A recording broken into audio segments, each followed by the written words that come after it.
तुझ्या कुशीत तुझ्या घडलो, स्वार्थाचे तट बांधत सुटलो, अनवैरी तुझे ठरलो.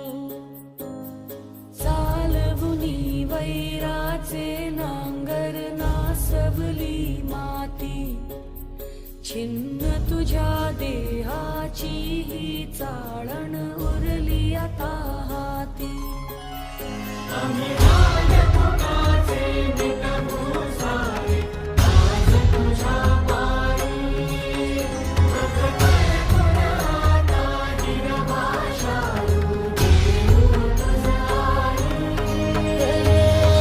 उपरतीन आलिया जाण जाग